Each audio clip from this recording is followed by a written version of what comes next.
Hola amigos y amigas góticas, soy Alice y estáis en Gothicland. Bienvenidos a mes de mayo. Me encanta el mes de mayo, acabamos de pasar Beltane en español, el 30 de abril y el 1 de mayo. Es un mes en el que celebramos la primavera, celebramos hay flores, celebramos también con fuego, es un mes de elementos de fuego, es un elemento de monstruos. Yo soy de Badalona y en Badalona celebramos San Anastasio y San Anastasio pues lo que hace es quemar el demonio. Entonces de esto hablaré en otro artículo aparte porque merece una reflexión, una historia aparte bien explicada, pero de lo que quiero hablar hoy es de monstruos, está todo relacionado y además porque llevo tiempo que os debía este vídeo sobre monstruos y porque últimamente todo lo que se cae en mis manos va a hacer referencia a monstruos, así que ahí vamos. Pero antes de empezar, lo que quiero es dar las gracias como siempre a los nuevos suscriptores. Muchísimas gracias por estar aquí, espero que os esté gustando lo que estáis viendo. Veréis que hay muchos vídeos de muchas formas, hay entrevistas, hay cosas en inglés, hay cosas en castellano, hay cosas traducidas, hay cosas que no, hay de todo un poco para todos los gustos. Pero siempre se agradecen vuestros comentarios, así que no seáis tímidos, no tengáis vergüenza, bajaros cosas. Estaría muy bien que descarguéis cosas gratis para que estéis en mi lista y al estar en mi lista estaréis informados de forma gradual de todo lo que voy haciendo, lo que voy creando y que puede ser muy interesante. Hay mucha cosa gratis y hay cosas que no, por supuesto, hay cosas de todo. Entonces, ahora ya sí, vamos a hablar del monstruo. Vais a ver que voy a ir leyendo bastante porque hay bastantes referencias y no quiero dejarme nada. Pero, bueno, ¿qué es un monstruo? Para vosotros, ¿qué es un monstruo? Seguramente que podemos pensar desde la figura, esta esponjosilla de los Monsters Inc., los Monsters Inc., que no se llama así en inglés, en castellano, monstruos asociados, algo así, sí. Desde la imagen esta más cookie del monstruo hasta el monstruo psicológico, como tenemos un Hannibal Lecter, por ejemplo. Entonces, como veis, lo que voy a hacer es intentar hablar del tema diferenciando entre el monstruo físico, el monstruo psicológico y la función que tiene. Como siempre ya sabéis que a mí me gusta sacarle a todo la utilidad y entonces vamos a ver qué función tiene el monstruo y por qué se sigue trabajando y por qué seguimos viéndolo y por qué es tan importante en nuestro día a día. Entonces, como siempre, sabéis que me gusta comenzar por las definiciones y siempre me gustan las definiciones etimológicas. En el diccionario Oxford de etimología nos dice que el monstruo adquirió diferentes significados durante el tiempo. Entonces, en el siglo XIII, por ejemplo, se trataba al monstruo como una criatura malformada o con una forma no humana. En el siglo XVI se trataba como algo prodigioso, pero también podía ser algo cruel o salvaje, persona salvaje. También podía ser un objeto muy grande. Y si consideramos el origen en latín monstrum, estaremos hablando de algo maravilloso o prodigioso, incluso de un portento divino. Así que tenemos aquí definiciones un poco contrapuestas, un poco diferentes. Realmente del monstruo que vamos a hablar aquí es del monstruo del siglo XIX, porque es el que de alguna manera hemos heredado también. Entonces, el concepto, el significado del monstruo en toda su complejidad que conocemos hoy en día, viene gracias a la teratología, que es una disciplina científica encargada de estudiar las abnormalidades físicas y las deformidades en los bebés ya en el útero de la madre.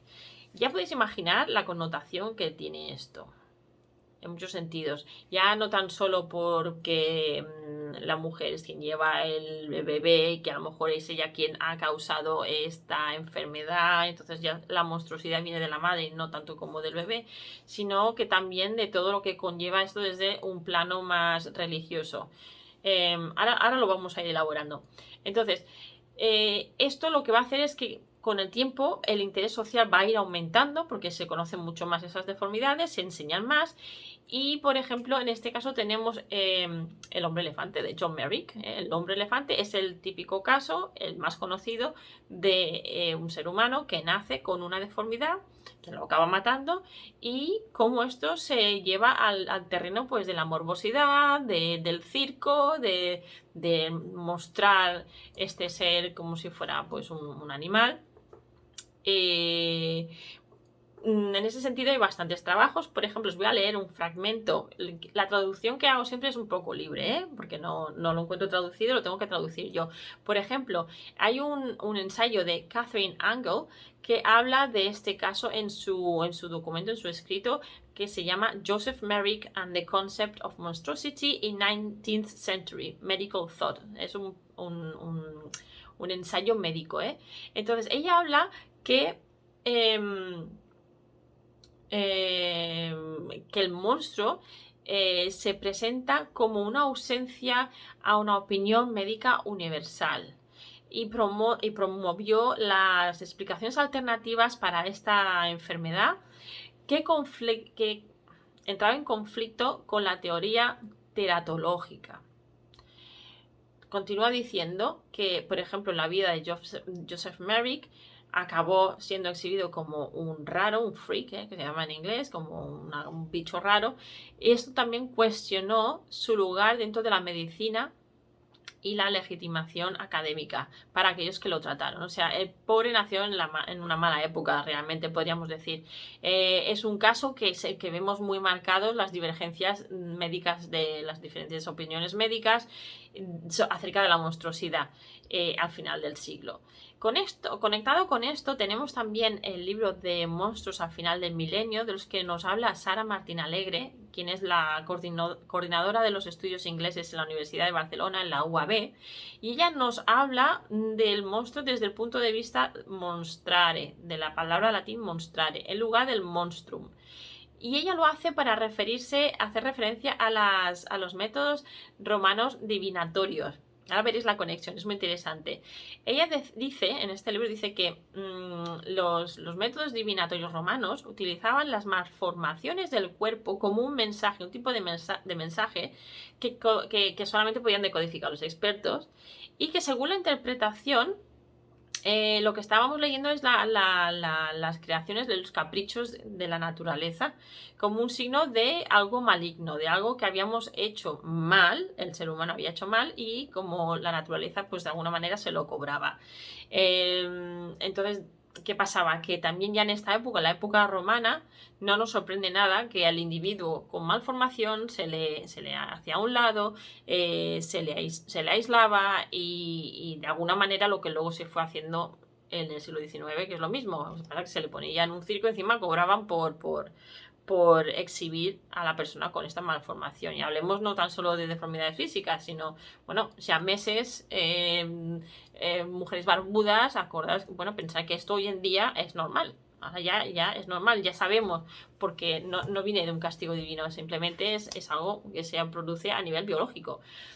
Entonces Sara Martín continúa diciendo que los monstruos también son producto, y esta parte me encanta, de un temor antiguo que todos tenemos a la transformación. Pensad que la transformación no es solo he nacido con una enfermedad y me voy deformando o con una condición, sino que la transformación ocurre a lo largo de toda nuestra vida, la vejez, la metamorfosis, transformaciones, el embarazo.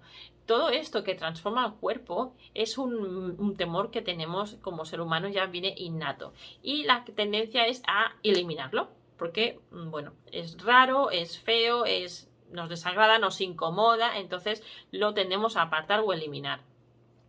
Entonces, este miedo cultural universal, junto con el miedo de la mutación, de la que hablábamos antes, de envejecer, de metamorfosear de alguna manera, incluso podríamos llevarlo al terreno de cuando nos infecta un virus, una bacteria y nos cambia el cuerpo. Estamos hablando bueno, en literatura tenemos que este miedo de convertirnos en algo más nos lleva ya, no solo en la literatura, pero sino que nos lleva a la cristianidad, a los orígenes de la cristianidad, en la que la deformidad física o mutación se interpretaba como un castigo de Dios. ¿Por qué? Debido a que por comportamiento inmoral. Esto todavía lo veremos hasta el siglo XIX con casos de homosexualidad, etcétera, etcétera. Ya veis por dónde voy. Sin embargo, la creación de los monstruos nos va bien porque reflejan que las preocupaciones bueno, a lo largo de la historia humana sobre lo que está pasando en el momento. Por ejemplo, tenemos el caso de Drácula de Bram Stoker, que nos enseña el monstruo es este vampiro que chupa sangre, nos quita la vida, nos quita la sangre, pero además es la personificación de los miedos victorianos, de aquello extraño, todo lo que viene de fuera, que no es de aquí, le tengo temor, lo tiene. Drácula es la personificación de ese temor, pero además también de la sexualidad, de la homosexualidad, como decimos antes, porque no distinguía entre hombres y mujeres, aquí era comer, y también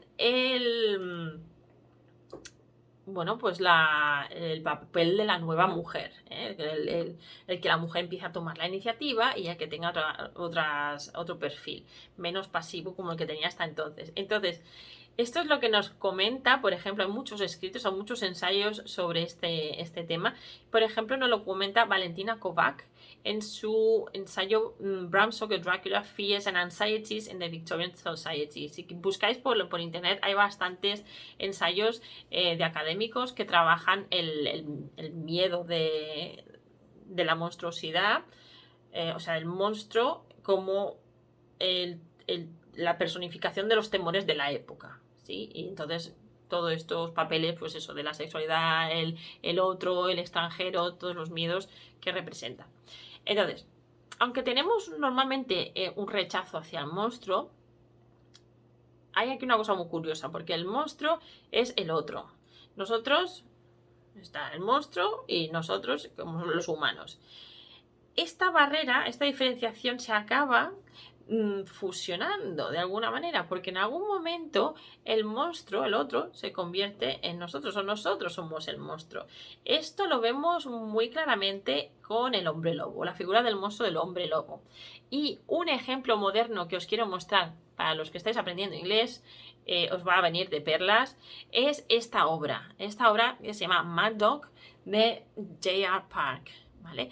Y que nos dice muy bien que todos somos monstruos dentro, por dentro, somos todos monstruos por dentro. Es una obra moderna que nos habla precisamente de esta transformación, de esta fusión del monstruo físico con el monstruo que llevamos dentro. Pero de este libro os hablaré en otro vídeo porque necesita que hagamos una revisión bien hecha y un comentario bien hecho en algo aparte. Pero ya veis que se sigue trabajando hoy en día el tema del hombre lobo porque es este monstruo fronterizo. Entonces, ¿cuál es el papel? ¿Cuál es el papel del monstruo? Pues en un sentido tradicional no sigue normas, es irracional, se comporta como un animal, todo es instinto, sus reacciones son instintivas, muchas veces es incontrolable, como en el caso del hombre lobo es incontrolable. ¿Por qué? Porque viene de la naturaleza. La naturaleza es lo que hace que de golpe con la luna llena el hombre en su estado normal, racional, con su lógica, con su control, con su moral, pues de golpe se vuelva este monstruo. Entonces es una parte que todavía seguimos explorando, seguimos trabajándolo, esta irracionalidad del monstruo. Pero esta irracionalidad del monstruo es precisamente el factor que tenemos en común con la irracionalidad humana, que también tenemos estos factores. Estamos hablando aquí ya de problemas mentales, estamos hablando aquí de nuestra propia percepción, podemos pensar en enfermedades que nos hacen vernos de una manera que no somos. Hablemos aquí de gente pues, con bulimia, con anorexia, por ejemplo. También representan las creencias codificadas culturales. A ver, es que el monstruo representa muchísimas cosas. Para empezar a cerrar un poco, porque sería muy amplio el tema, si hablamos de los monstruos modernos, ya veis que el monstruo moderno, ¿qué es? ¿Cómo es hoy en día el monstruo moderno? Cuanto más se parece a nosotros, más miedo da. Cuando tenemos sobre todo un tema psicológico. Si es algo físico, pues como que lo apartamos, dices, bueno, si viene de afuera, es un monstruo que no tiene nada que ver con mi familia y viene ya así, ya no da tanto miedo. Pero cuando el monstruo, ya está dentro nuestro incluso, o en nuestros familiares o los que pensábamos que conocíamos, entonces es cuando el temor aumenta y bueno, por eso lo seguimos analizando porque hay muchas variedades, muchas formas de monstruos. Entonces, el papel, los monstruos modernos son más humanos, como decía, pero desenmascaran a veces un problema mental, también reflejan un poco la sociedad en la que vivimos, bueno, es un poco así.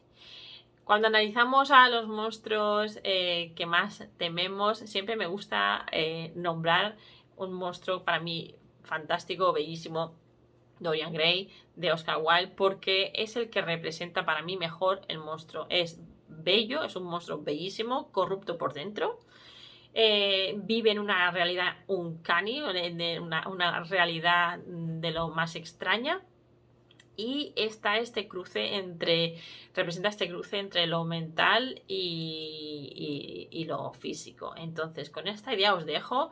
En el vídeo en inglés no he hecho preguntas, pero me gustaría que me comentarais para vosotros qué es monstruo, que me vayáis contestando un poco al vídeo, y sobre todo para los que estáis intentando todavía familiarizaros con qué es el gótico, la literatura gótica.